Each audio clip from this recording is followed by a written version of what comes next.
The first things I noticed the morning after I signed the papers was how quiet a dead farm sounds, not peaceful quiet. Not the kind you'd want to bottle and sell at a farmer's market. The kind that comes from absence, no tractor running, no rooster, so screen door banging in the wind because the spring had gone slack on it 3 years ago and nobody had replaced it.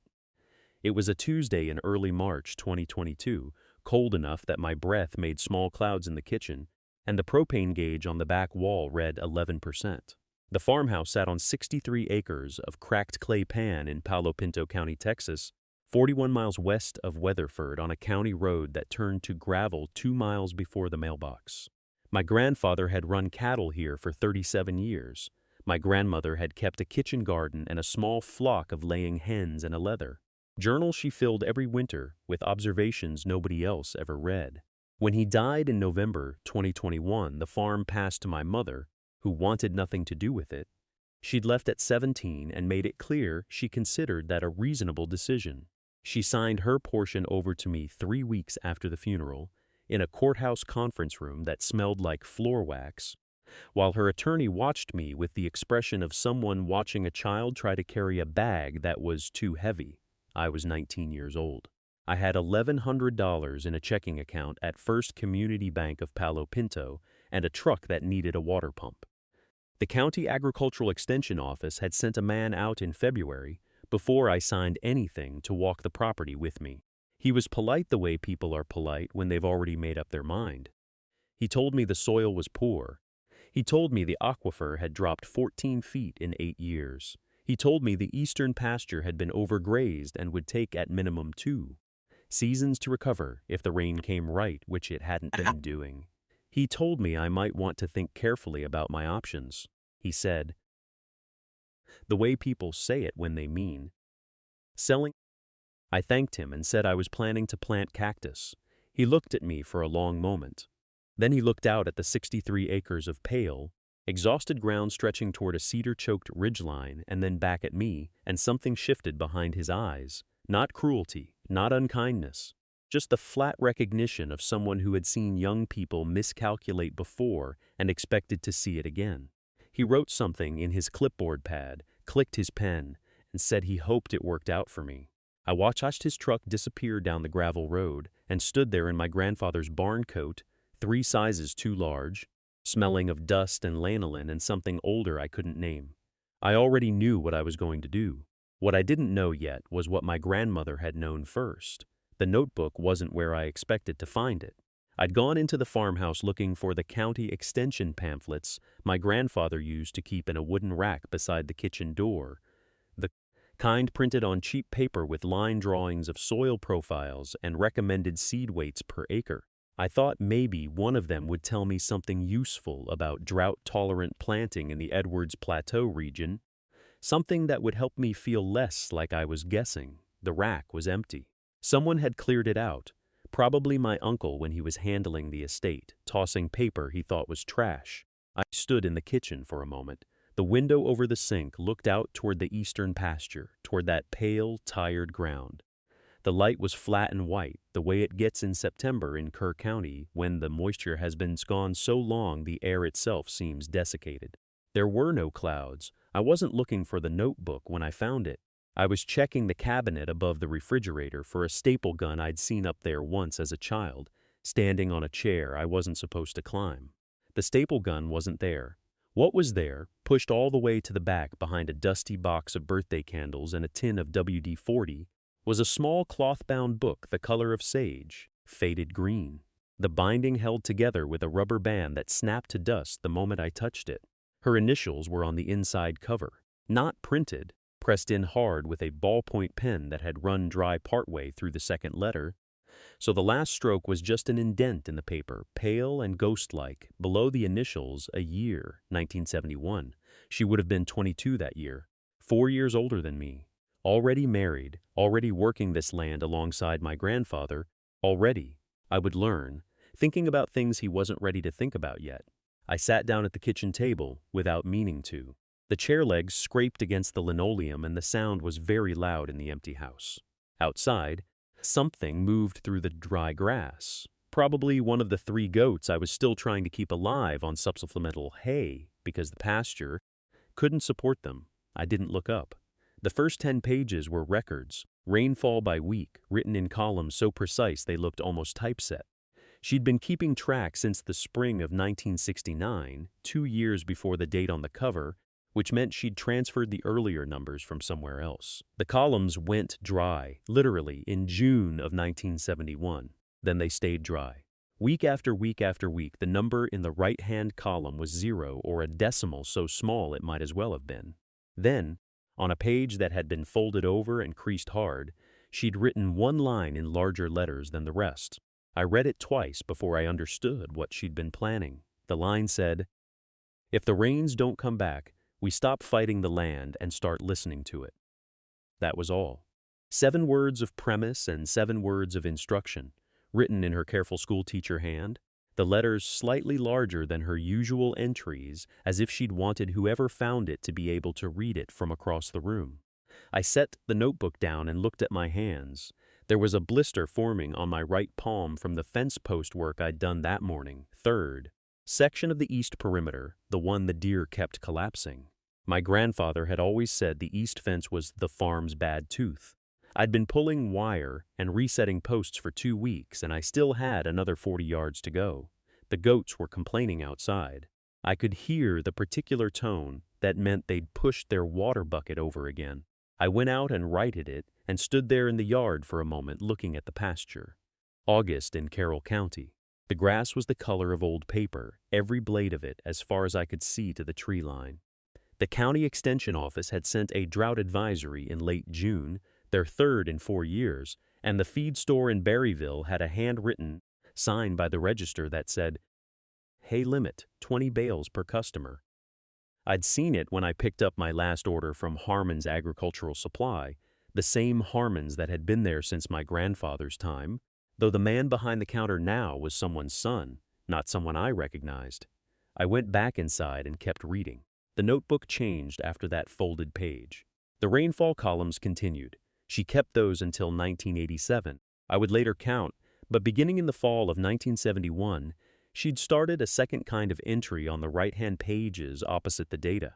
These were written differently, smaller, more tentative at first, like she was working something out in private and wasn't sure it deserved to be written down at all. The first entry on the right-hand page said only, "Spoke to someone at the university extension. He was polite but didn't take it seriously. We'll write to the address in the catalog instead." The catalog she'd referenced wasn't in the notebook, but its ghost was, a rectangle of slightly less faded paper on the inside back cover where something had been stored for years and then removed. Whatever it was, she'd consulted it enough that its outline was pressed into the cardstock. I turned the page. The next entry was dated 3 weeks later, October 14th, 1971, and it was longer than anything she'd written so far. At the top, she'd underlined a single word twice, hard enough that the pen had scored the paper beneath it. The word was opuntia. I didn't know what that meant yet, but I wrote it in my own notebook carefully, the way she had taught me without ever meeting me. I looked up. Opuntia. That same night, sitting at the kitchen table with my grandfather's dictionary, a Webster's from 1962 that smelled of pipe tobacco and had his initials stamped into the spine with a brass bosser. The dictionary was organized the way he did everything. 2 bookmarks, a paper clip on a page in the M's, a note in his handwriting tucked into the O's that said only, "Check this." Like he'd been interrupted mid-thought and never came back.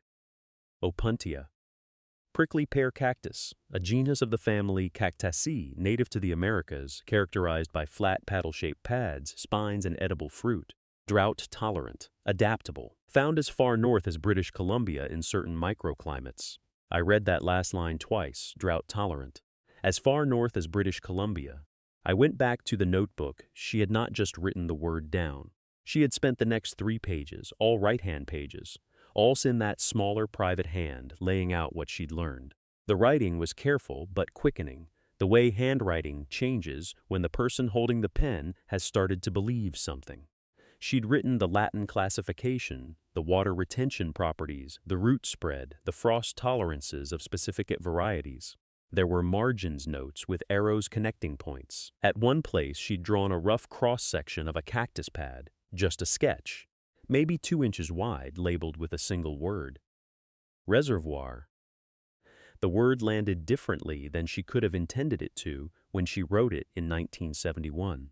What she was describing was a plant that stored water in its own tissue, that didn't need rain, that could live through a summer that would kill a corn crop by July, that could be harvested, the pads, the fruit, and fed to livestock when hay prices tripled in a dry year, because she had found a reference somewhere, in some catalog whose ghost was now pressed into the back cover, that ranchers in Texas and northern Mexico had been doing exactly that for 100 years. She was not writing about a garden. She was writing about a water supply that didn't depend on weather. I turned the page. The next right-hand entry was dated November 3, 1971, and it was short, 5 lines. But she had underlined the last sentence. And unlike the word opuntia, this underlining was different. Not the hard score of emphasis, but something gentler. The way you mark something you want to remember when you're afraid you might not. It said, "The land here goes dry in the 3rd or 4th year of every decade. Everyone knows this, but nobody says it. I am going to say it." I set the notebook down on the table. Outside, through the window above the sink, the fields were cracked to their 2nd inch. The reservoir in the south corner had been showing its muddy ribs since late June. She had known this was coming 53 years before it arrived. I sat with that for a long time, maybe 20 minutes, maybe longer. The notebook was closed in front of me, and I had my hands flat on the table on either side of it, the way you'd steady something that might move. She had known, not guessed, not worried, the way farmers always worry about weather, the low-grade chronic anxiety that comes with a life lived outdoors. She had known. With the specificity of a woman who had gone to the library, read the literature, studied the maps, looked at the decade markers running back through the county's recorded history, and seen the pattern that everyone saw but no one said out loud. The 3rd or 4th year of every decade, that was what she had written. And she had underlined it not with triumph, but with the quieter resolve of someone making a decision they know will be unpopular. I turned back to the November 1971 entry and read it again. Then I read the one before it, dated October 8th. Then the one before that, September 14th. I was going backward now, which I hadn't intended, but backward was the right direction. The September entry had a small sketch in the margin. She wasn't a careful artist, the lines were spare, almost shorthand, but what she'd drawn was clearly the south field, the one that was cracked to its 2nd inch right now outside my window. She'd marked it with a grid, numbered the sections, and written a single figure beside each one, depth to hardpan in inches. She had measured the soil herself, probably with a sharpened stake, walking each square of that field with the thoroughness of someone who had decided to know the thing completely before committing to it. The shallowest square was 14 inches. The deepest was 31. Underneath the grid she'd written, "Shallow soil can't hold rain. It runs or evaporates. Roots must reach what the surface cannot keep." Roots must reach what the surface cannot keep.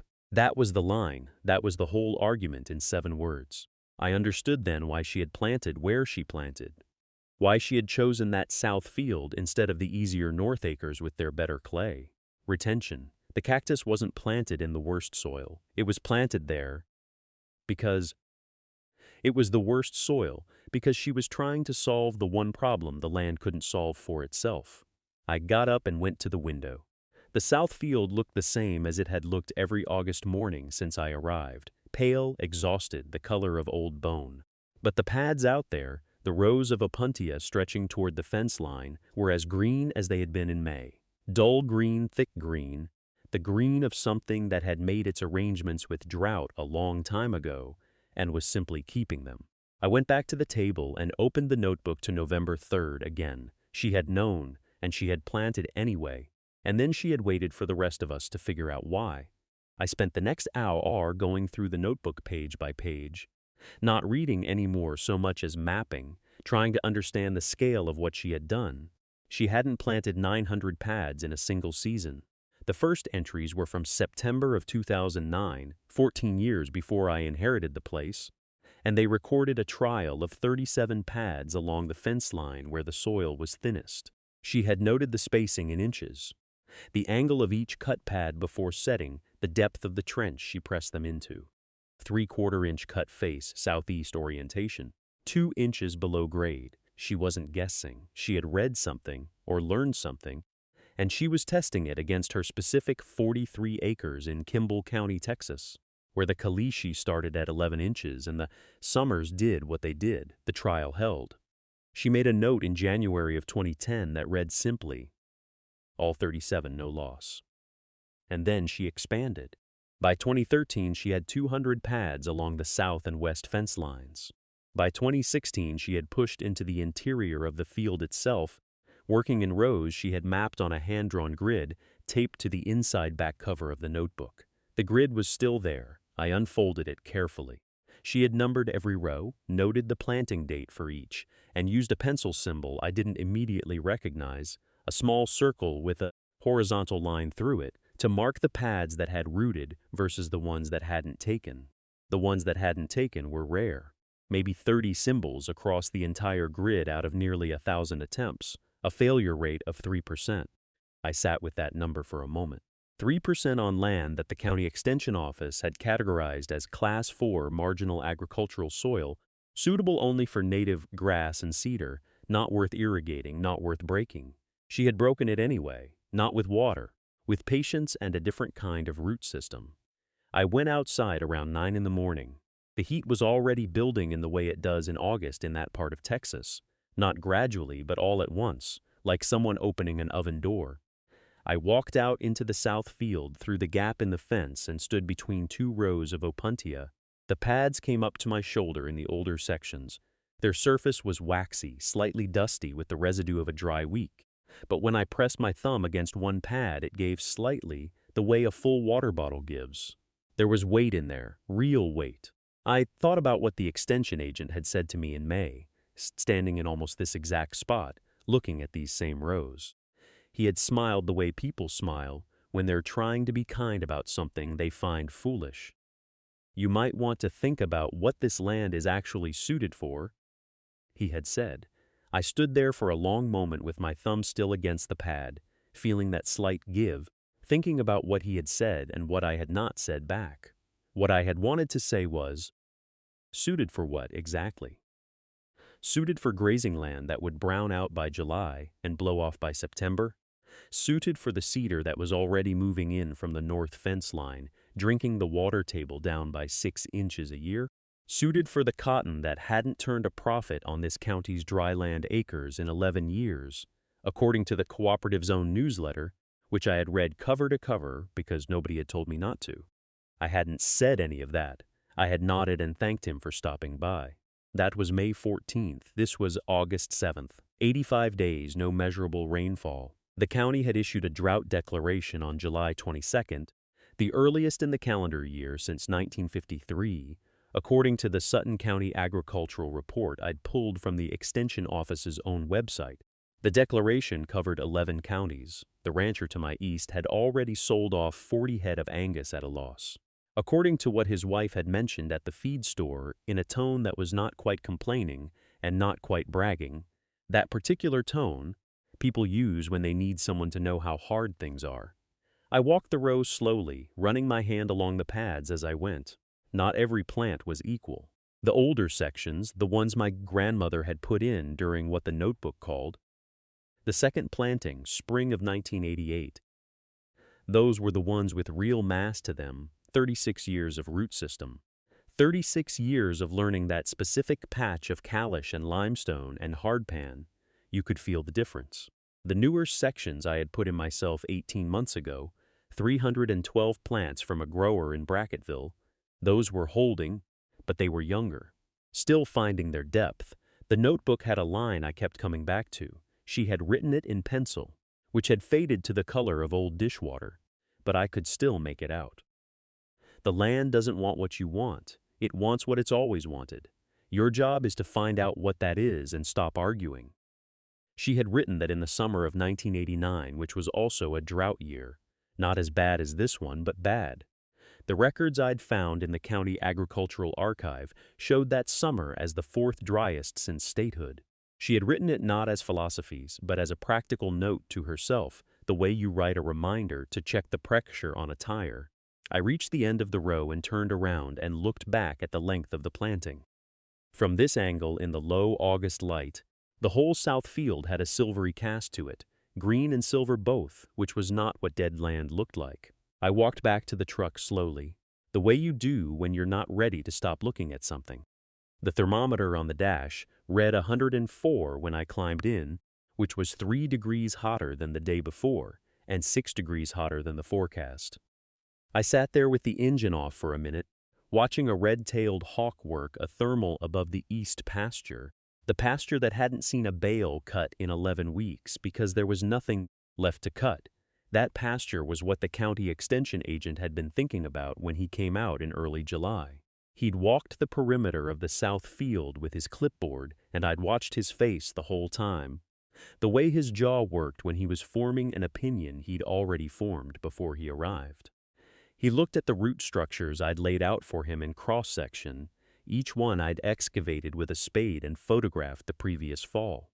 He looked at the spacing charts I'd photocopied from the notebook and cross-referenced against USDA soil bulletins.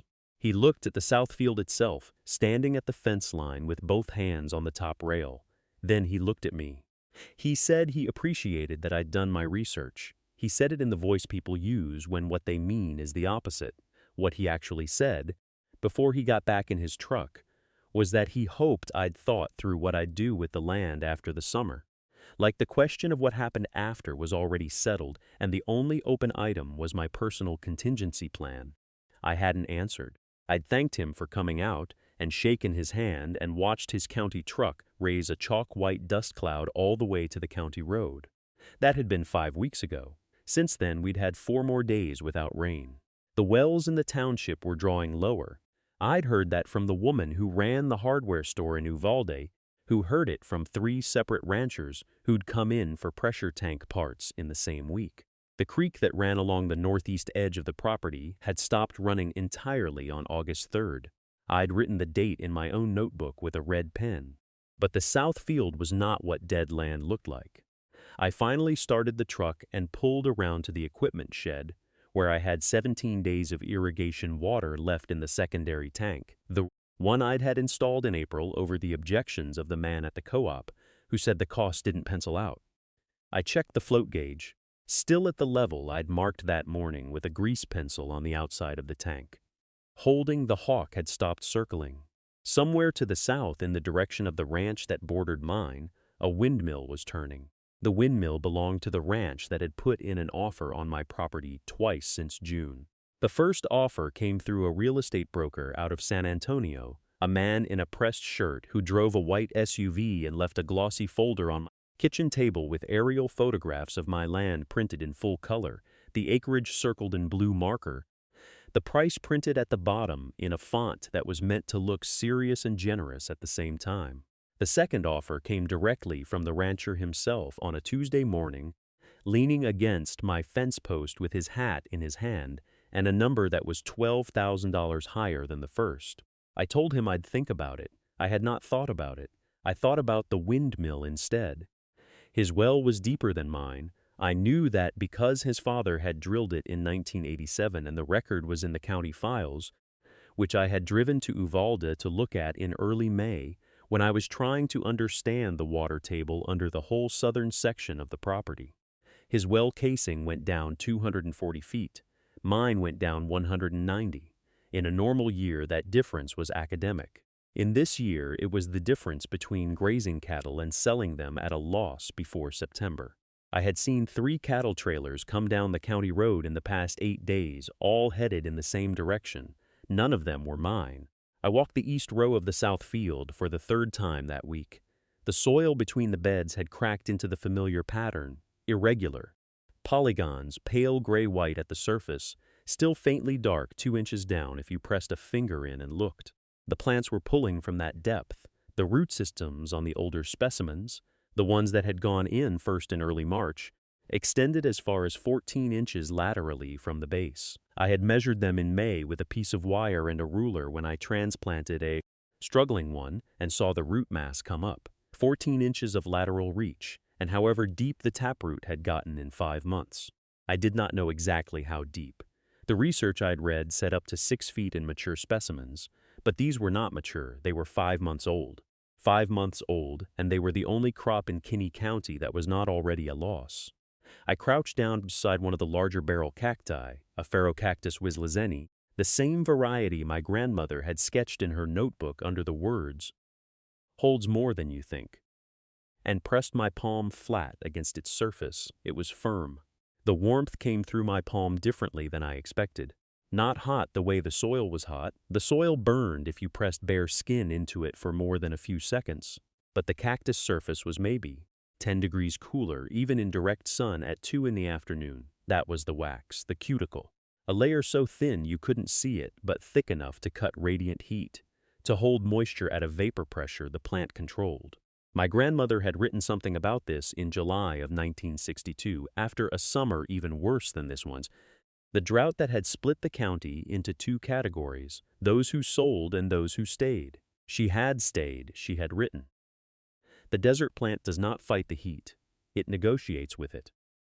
I had read that line so many times I could see her handwriting without looking at the notebook. I stood up slowly. My knees had been bothering me since May, 20 years old, and my knees ached before noon, which I had mentioned to exactly no one. The pads were firm, the barrels were firm. The prickly pear in the south quadrant had put on 3 new pads since July, pale green and almost translucent at the edges where they were newest. 3 new pads in a drought. I walked the row count in my head. 47 rows at roughly 19 plants each, accounting for the gaps where transplants had failed in April. 863 plants in the ground, down from the original 900. 37 losses in 5 months, a 1% mortality rate, which was lower than I had projected based on the extension literature, lower than anyone had guessed when the guessing had been done out loud in my direction. I had a notebook of my own, a composition book, black and white cover, the kind you buy at the Uvalde Walmart for 97 cents, and I opened it to the page I'd been using for this week. I wrote, August 14, all rows checked, no visible disease. Soil crack depth consistent with last week, root activity assumed continuing, no irrigation required. I paused, then added one more line below the data. County agent is coming Thursday. That last line was the one that had kept me up the previous 2 nights. He had been out in May, when the planting was new and the rows were still raw dirt between the transplants. He had walked the beds with his clipboard and his sunglasses, and his expression, that was not quite a smile and not quite a frown, and said what? Several people had said that spring, which was, well, we'll see. He had not said it meanly, that was almost worse. Thursday was 4 days away. The county agent's name was printed on a laminated card he clipped to his shirt pocket every time he came out, as if the farms in Uvalde County might forget him between visits. He had been the county agent for 11 years. He had a daughter who barrel raced and a son who was studying agronomy at Texas A&M, and he knew more about dryland grain sorghum and introduced pasture grasses than almost anyone I had ever spoken to. He was also, I had come to understand, a person who arranged his certainties carefully around him like furniture and did not enjoy having them moved.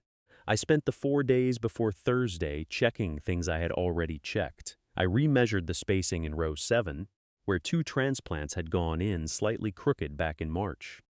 I photographed the pad color on the older plants, the ones that had gone in first, before I had the spacing right, and compared them to photographs from June. I reread the 2 papers from the University of Arizona that I had printed at the Uvalde Public Library and annotated in pencil, the margins dense with my grandmother's kind of handwriting, small and vertical and unhurried. My grandmother had kept her own notebooks in pencil. I had found 4 of them in the cedar chest in the back bedroom when I was going through the house in January. They were not farming records exactly, more like thinking out loud in pencil. Observations about weather and soil and the behavior of the land under different conditions, the kind of notes a person makes when they are paying close attention to something that does not talk back. One entry from August of 1987 read, The mesquite along the south fence has gone deep, no dieback even in this heat. Whatever it knows about this ground, I want to know it too. She had underlined the word, deep. I had looked at that line a long time before I understood that she was not writing about the mesquite at all. Thursday morning I was up before 5. I fed the 3 remaining goats. The herd my grandfather had kept was long sold, but I had held on to 3 does because I was not ready to make that particular decision yet, and I walked the rows in the gray pre-dawn with a flashlight, checking for anything I might have missed, anything that might embarrass me in front of a man with a clipboard. I found nothing wrong. I went inside, washed my hands, and made coffee in my grandmother's percolator, the one with the dented bottom she had used every morning of her adult life. I sat at the kitchen table with my notebook open and waited for the sound of a truck on the county road. He arrived at 7:43.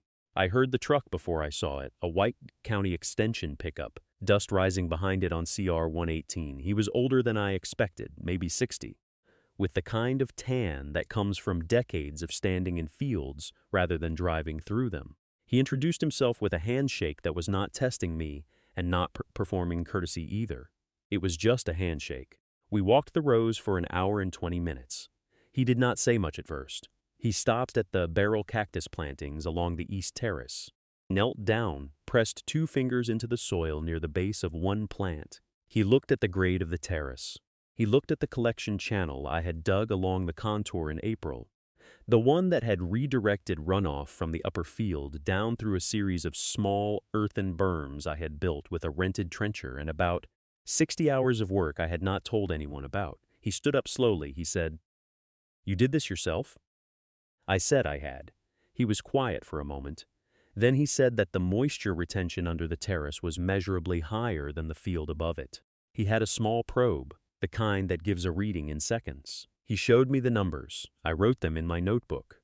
At the end of the walk, standing at the gate where my grandmother's handwriting was still visible on the old cedar post, the word South carved and painted white. He told me that what I had built here was not a novelty. He said it was a working system. He said the county had been trying to get 3 neighboring operations to install similar contouring for 6 years and had gotten nowhere. He said he wanted to know if I would be willing to speak at the extension office meeting in October. I told him I would think about it. He drove away. I stood at the south gate for a long time in the morning heat, one hand on the post where her letters were carved. If you have ever inherited something that looked like a burden, a piece of land, a box of notebooks, a name that came with more weight than money, I want you to know that I understand the feeling of standing in front of it and not knowing where to start. You start where you are. You read what they left. You pay attention to what does not talk back. There is something in your family's past that is waiting in a drawer or a loft or a cellar wall. I believe that. If this story is yours in any way, leave it in the comments. And if you want more of what this land keeps teaching me, you know where to find me.